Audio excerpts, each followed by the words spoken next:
தளபதியோட background flag சாங்க்கு வந்து நோட்ஸ்ன்னு பார்த்தீங்கன்னா தாளம் ஆதி சரிகம சார். நம்ம வந்து இனிமேல் தான் வீடியோ போடுவோம். ஃபஸ்ட்டு நம்ம ஒரு சாங்லேயே ஆரம்பிச்சிடலாம். சாங்கில் ஆரம்பித்து நெக்ஸ்ட்டு நம்ம லெசன்ஸ் பார்க்க ஆரம்பிச்சிடலாம். ரீ ரீ சரிக ரீ ரீ ரீ ரீ கரிக ரீ கரிக ரீ ரீ ரீ சரிக ரீ ம ம ம க ம க ம. இப்போ நோட்ஸ் வந்து நம்மள்ட்ட இருக்குது. இப்போ நம்ம வாசிக்கலாம்.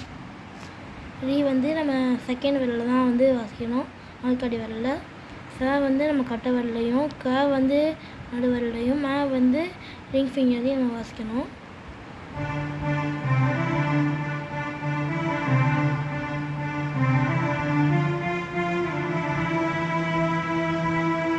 இப்போ வந்து நீங்கள் நோட்ஸ் பார்த்து இந்த நோட்ஸ் வந்து பார்த்துக்கோங்க. இதை பார்த்தா நீங்கள் நோட்ஸ் எழுதி வச்சுக்கிட்டு சரிகமபதனிசை மூலயமா நீங்கள் வந்து வாசிக்க ஆரம்பிச்சிடலாம். அதே மாதிரி நம்ம சேனலில் கேட்டோடனே வாசிக்கலாம் அப்படிங்கிற மாதிரி ஒரு வீடியோவும் போட்டிருப்போம். இனிமேல் தான் போட போகிறோம். அதை பாருங்கள்.